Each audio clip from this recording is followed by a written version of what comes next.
पुण्याच्या कात्रज, शिवाजीनगर, सिंहगड रोड परिसरामध्ये मुसळधार पाऊस, अनेक भागात पाणी साचायला सुरुवात। पुण्यामध्ये सुरू असलेल्या मुसळधार पावसामुळे नागझरी ओढ्याला पूर, टिंबर मार्केटमध्ये मोठ्या प्रमाणात शिरलं पाणी, अनेक दुकानांमध्ये पाणी गेल्यानं लोकांचं नुकसान। महिनाभराच्या प्रतीक्षेनंतर नाशिकच्या येवल्यामध्ये पावसाची दमदार हजेरी, बळीराजा सुखावला, मका, बाजरी, भुईमुगसह खरीप पिकांना मिळणार संजीवनी। बीडच्या माजल गावामध्ये जोरदार पावसाची हजेरी, शेतकऱ्यांना दिलासा, पावसामुळे सोयाबीन आणि कापूस पिकांना मोठा फायदा होणार। सिंधुदुर्ग जिल्ह्यामध्ये पावसाचा दमदार कमबॅक, जिल्ह्यामधील अनेक भागात जोरदार पावसाच्या सरी, पुढील 3 दिवस जिल्ह्याला पावसाचा येलो अलर्ट। सलग दुसऱ्या दिवशी वाशिममध्ये पाऊस, सर्वसामान्यांसह शेतकऱ्यांना दिलासा। पुढील 4 ते 5 दिवस राज्यामधील अनेक जिल्ह्यांमध्ये विजांच्या कडकडाटासह पावसाची शक्यता, यावेळी सुसाट वारे वाहण्याचीही शक्यता। जुन्नरमध्ये भाजप आणि राष्ट्रवादीमधील स्थानिक पातळीवरील वाद चव्हाट्यावर, पर्यटनविषयी बैठकीला भाजपला डावलल्यानं अजित पवारांच्या ताफ्याला भाजपच्या नेत्यांनी दाखवले काळे झेंडे। अजित पवारांना काळे झेंडे दाखवणाऱ्या आशा बुचके रुग्णालयात दाखल, आंदोलनानंतर पोलिसांनी ताब्यात घेतलं, त्यावेळी भोवळ आल्यानं बुचके रुग्णालयात, काँग्रेस नेते सत्यशील शेरकरांनी घेतली बुचकेंची भेट। जनसन्मान यात्रा हा राष्ट्रवादी काँग्रेस पक्षाचा स्वतंत्र कार्यक्रम, काळे झेंडे दाखवणाऱ्यांनी स्वतंत्र कार्यक्रम घ्यावा, अजित पवारांना दाखवलेल्या काळ्या झेंड्यांवर अमोल मिटकरींची प्रतिक्रिया, फडणवीसांकडे खुलासा करण्याचीही केली मागणी। अजित पवारांना काळे झेंडे दाखवणं ही निव्वळ स्टंटबाजी, काळे झेंडे दाखवण्याऐवजी दादांना भेटल्या असत्या तर प्रश्न मार्गी लागला असता, राष्ट्रवादी महिला प्रदेशाध्यक्षा रुपाली चाकणकरांची टीका। भाजपनं अजित पवारांना काळे झेंडे दाखवले हे महायुतीसाठी दुर्दैवी, पुणे जिल्हा परिषदेचे माजी उपाध्यक्ष गणपत फुलवडे यांची प्रतिक्रिया। येत्या काळामध्ये राज्यात मोठ्या घडामोडी होणार, त्यासाठी जनतेनं तयार राहावं, अजित पवारांना भाजपनं काळे झेंडे दाखवल्याच्या प्रकरणाबाबत बोलताना प्रकाश आंबेडकरांचं सूचक विधान। एखाद्या लोकनेत्याला कसं संपवायचं हे भाजपकडून शिकावं, दादा हे लोकनेते असून हळूहळू भाजप त्यांची ताकद कमी करेल, अजित पवारांना काळे झेंडे दाखवल्यावरून रोहित पवारांचा भाजपवर निशाणा। उपमुख्यमंत्री अजित पवारांची जनसन्मान यात्रा उद्या मुंबईत, झिशान सिद्दीकींच्या वांद्रे पूर्व मतदारसंघात आणि नवाब मलिकांच्या अणुशक्तीनगर मतदारसंघात रॅली आणि सभेचं आयोजन। सरडा ढेकूण म्हणून राज्याचा कायापालट होणार आहे का? राऊतांच्या टीकेला अजित पवारांचं प्रत्युत्तर, अजितदादांनी गुलाबी रंगाला आपलंसं केलं, अशाच पद्धतीनं सरडा रंग बदलतो, अशी संजय राऊतांनी केली होती टीका। लोकसभेसारखा दणका विधानसभेत देऊ नका रे बाबांनो, अजित पवारांचं मतदारांना आवाहन, तुमच्या कांदा टोमॅटोवर कधीच निर्यात बंदी आणणार नाही, अजितदादांचं वक्तव्य।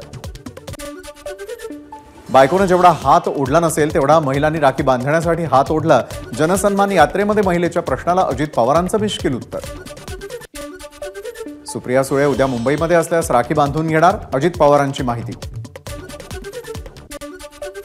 राखी बांधण्याआधी लगीन कोंढाण्याचं, अजित पवारांच्या वक्तव्यावर सुप्रिया सुळेंची प्रतिक्रिया। रोहित पवारांच्या मतदारसंघामध्ये जय पवारांचा दौरा, कर्जतमधील दौऱ्यामध्ये जय पवारांची कार्यकर्त्यांसोबत चर्चा।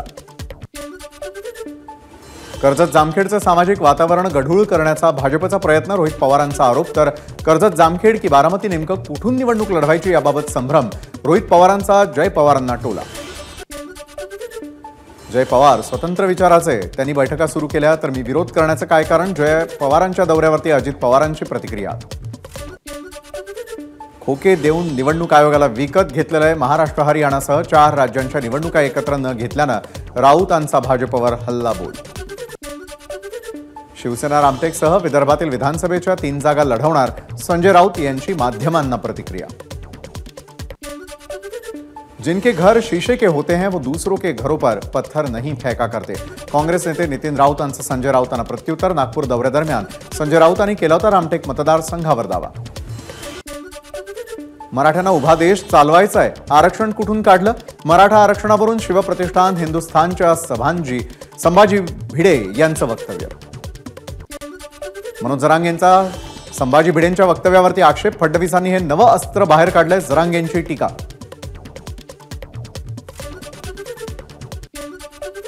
मराठा आरक्षणाला विरोध करणारे संभाजी भिडे हे राज्यातील आधुनिक सरडा.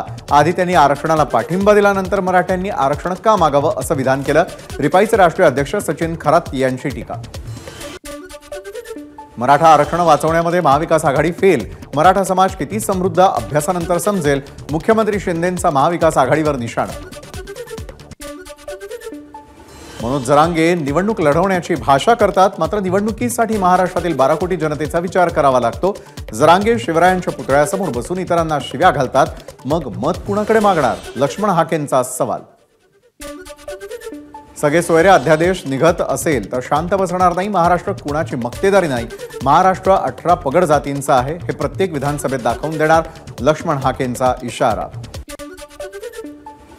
जो सर्वात जास्त ओबीसींचे उमेदवार देणार त्यांना निवडून आणणार, नाहीतर सर्व जागा लढवणार. ओबीसी आंदोलक लक्ष्मण हाकेंचं वक्तव्य. जरांगेंच्या नाशिकमधील सभेची भुजबळांकडून खिल्ली. मोर्चामध्ये 5 लाख लोक येणार असं सांगितलं, मात्र 8,000 लोक आले. छगन भुजबळांचं वक्तव्य. छगन भुजबळांना गणिताचा मास्तर केला पाहिजे. मनोज जरांगेंची छगन भुजबळांवर टीका. भुजबळांनी जरांगेंच्या सभेतील लोकांच्या आकड्यावरून भुजबळांनी उडवली होती खिल्ली. सर्वे लोकांमध्ये संभ्रम निर्माण करण्यासाठी विधानसभेच्या सर्वेवर संजय राऊतांची टीका. तर महाविकास आघाडी राज्यात 180 जागा जिंकणार असल्याचा राऊतांनी व्यक्त केला विश्वास. मुलगी निवडणूक लढवण्यासाठी अजिबात तयार नाही आणि त्यामुळे नाईलाजानं मलाच उभं राहावं लागेल. दिलीप वळसे पाटलांचं स्पष्टीकरण. पुढचे 5 वर्ष रात्रंदिवस काम करणार. वळसे पाटलांचं वक्तव्य. पुण्यामध्ये शिवसंग्राम पक्षाची सर्वसाधारण सभा संपन्न. शिवसंग्राम विधानसभेच्या 5 जागा लढवणार. महाविकास आघाडी आणि महायुतीशी चर्चा सुरू. ज्योती मेटे यांची माहिती. उद्धव ठाकरेंकडून मुंबईमधल्या 36 जागांसाठी जोरदार मोर्चे बांधणी. 18 नेत्यांना दिली 36 विधानसभा मतदारसंघांची जबाबदारी. मतदारसंघाचे सर्वेक्षण करून हे नेते 25 ऑगस्टला उद्धव ठाकरेंना अहवाल सादर करणार असल्याची माहिती. सोशल मीडियासाठी शिवसेनेचा नवा चेहरा. राहुल कनाल यांच्या खांद्यावर जबाबदारी. सोशल मीडिया राज्यप्रमुखपदी वर्णी. लोकसभेमध्ये फेक नॅरेटिव्ह पसरवला गेला. लोकसभेच्या निकालाचा परिणाम विधानसभेत होणार नाही. मुख्यमंत्री शिंदेंचं वक्तव्य. आगामी विधानसभा निवडणुकीच्या पार्श्वभूमीवर मुंबईमधील 36 मतदारसंघांसाठी अतिरिक्त जिल्हा निवडणूक अधिकाऱ्यांची नियुक्ती. मतदारसंघनिहाय जबाबदारी सांभाळणार. नवी मुंबईमधील महायुतीचा अंतर्गत वाद चव्हाट्यावर. भाजपच्या आमदार असलेल्या बेलापूर विधानसभा मतदारसंघावर शिवसेनेचा दावा. शिवसेनेचे उपनेते विजय नाहटा यांनी व्यक्त केला उमेदवारी मिळवण्याचा विश्वास. अंधेरी पूर्व विधानसभेसाठी शिवसेना भाजपमध्ये रस्सीखेच. शिंदे गटाकडून प्रदीप शर्मा यांच्या पत्नी तर भाजपकडून मुरजी पटेल इच्छुक. राखी पौर्णिमेनिमित्तानं शक्ती प्रदर्शन करणार. भाजपचे माजी खासदार सुरेश वाघमारे वर्धा विधानसभेसाठी इच्छुक. लोकसभेच्या अपयशानंतर उमेदवार परिवर्तन अपेक्षित, त्यामुळे पक्षाकडे वर्धेची उमेदवारी मागणार. सुरेश वाघमारेंचं वक्तव्य. उपमुख्यमंत्री अजित पवारांच्या मार्गदर्शनाखाली उद्या आंबेगाव शिरूर विधानसभा मतदारसंघात महायुतीची बैठक. शिंदे गटाचा बैठकीवर बहिष्कार. जनसन्मान यात्रेमध्ये योजनेच्या नावातील मुख्यमंत्री शब्द वगळल्यानं शिंदे गट आक्रमक. नवी मुंबईच्या मतदारसंघामध्ये महायुतीमध्ये धुसफूस. कोणत्याही परिस्थितीमध्ये बेलापूर विधानसभा लढणारच. शिवसेनेचे उपनेते विजय नाहटा यांची जाहीर घोषणा. राज्यामधील निवडणूक लांबणीवर टाकण्याच्या निर्णयाचा खासदार प्रणिती शिंदेंकडून निषेध. निवडणूक आयोगानं दिलेली कारणं किरकोळ. प्रणिती शिंदेंचं वक्तव्य. मनसे नेते अमित ठाकरे नाशिक दौऱ्यावर. विधानसभा निवडणुकीच्या पार्श्वभूमीवर अमित ठाकरेंची पदाधिकाऱ्यांसोबत बैठक. नाशिक शहर जर दंगलीचं शहर म्हणून पुढे आलं तर आपला विकास थांबेल. दंगलीमध्ये फायदा होत नाही, दोन्ही बाजूंचं नुकसानच होतं. छगन भुजबळांनी करून दिली जाणीव. नाशिकमध्ये 2 गटातील झालेल्या वादाप्रकरणी आतापर्यंत 300 जणांवर गुन्हे दाखल तर 20हून अधिक जणांना अटक. 100 पेक्षा अधिक जणांची ओळख पटली. आमदार नितेश राणेंच्या सभेनंतर इंदापुरामध्ये मराठा कार्यकर्त्यांकडून घोषणाबाजी. राणेंच्या सभेला दर्शवला होता विरोध. राणेंची सभा पार पडताच एक मराठा लाख मराठाची घोषणा. लोकसभेचे विरोधी पक्षनेते राहुल गांधी उद्या पुणे सत्र न्यायालयामध्ये उपस्थित राहणार. स्वातंत्र्यवीर सावरकरांबाबतच्या वक्तव्याप्रकरणी राहुल यांना कोर्टात हजर राहण्याचे निर्देश. अंधश्रद्धा निर्मूलन संस्थेचे संस्थापक अध्यक्ष डॉक्टर नरेंद्र दाभोलकर यांच्या हत्येला 11 वर्ष पूर्ण. हत्येचा मास्टरमाइंड शोधणं गरजेचं. सीबीआयने खटल्याची गंभीर दखल घ्यावी. मुक्ता दाभोलकरांची मागणी. मोदींकडे डिग्री नाही, पण देशाच्या सर्वोच्च पदावरती अमित शहांकडे डिग्री नाही, पण दुसऱ्या क्रमांकाच्या पदावर डिग्रीवरून संजय राऊतांचा पंतप्रधान मोदी अमित शहांवर निशाणा. अरविंद केजरीवाल यांच्या पत्नी सुनीता केजरीवाल यांनी शरद पवारांची घेतली भेट. शरद पवारांची आम आदमी पक्षाचे खासदार संजय सिंग आणि सुनीता केजरीवाल यांच्यासोबत बैठक. नालासोपाऱ्यामध्ये रामगिरी महाराजांच्या विरोधामध्ये गुन्हा दाखल. हिंदू मुस्लिम एकता सामाजिक संस्थेचे अध्यक्ष अहमद युसुफ मेमन यांच्या तक्रारीनंतर गुन्हा दाखल. छत्रपती संभाजीनगरच्या वैजापूर तालुक्यामधील महाल गावामध्ये रामगिरी महाराजांच्या समर्थनार्थ मोर्चा. रामगिरी महाराजांवरती दाखल करण्यात आलेले गुन्हे मागे घेण्याची समर्थकांची मागणी. रामगिरी महाराजांनी धर्माचा प्रचार प्रसार करावा, मात्र आपल्या प्रबोधनातून कुणाच्याही भावना दुखावल्या जाणार नाही याची काळजी घेतली पाहिजे. रामगिरी महाराजांच्या वादग्रस्त वक्तव्यावर भुजबळांची प्रतिक्रिया. रामगिरी महाराजांना अटक करा, काँग्रेसचे ज्येष्ठ माजी खासदार हुसेन दलवाई यांची मागणी. भाजपकडून छत्रपती संभाजीनगरमध्ये लाडकी बहीण योजनेचा कार्यक्रम आयोजित, मात्र पाऊस सुरू झाल्यानं महिलांनी डोक्यावर खुर्ची घेऊन भाषण ऐकलं. गोंदिया जिल्ह्यामधील हजारो महिलांनी मुख्यमंत्र्यांना पाठवल्या राख्या. लाडकी बहीण योजनेचे पैसे खात्यामध्ये जमा झाल्यानंतर मुख्यमंत्र्यांचे मानले आभार. कोलकाता हत्या प्रकरणी अकोल्यामध्ये वैद्यकीय शिक्षण घेणाऱ्या विद्यार्थिनीने अमोल मिटकरींची घेतली भेट. भेटीनंतर विद्यार्थिनीने आमदार अमोल मिटकरींना बांधली राखी. रायगडच्या महाडमध्ये आमदार भरत गोगावलेंचं अनोखं रक्षाबंधन. हजारो आदिवासी मुस्लिम महिलांनी बांधल्या गोगावलेंना राख्या. गोगावलेंच्या निवासस्थानी महिलांची प्रचंड गर्दी.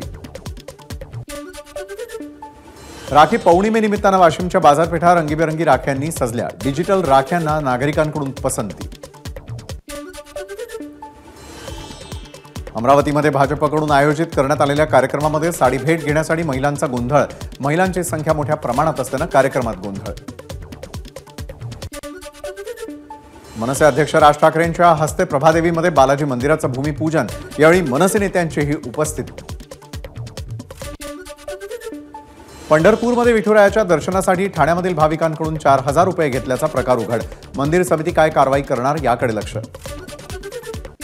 नंदुरबारच्या शहाद्यामध्ये केंद्रीय राज्यमंत्री रक्षा खडसे यांचा नागरी सत्कार.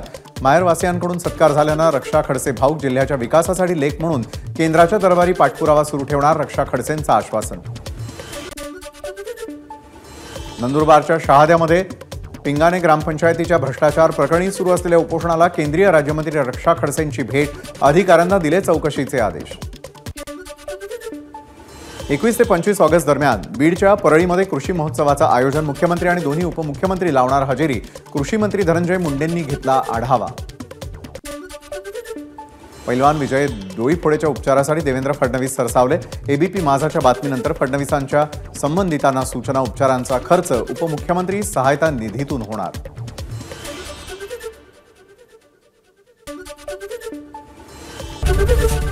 एबीपी माझा, उघडा डोळे बघा नीट.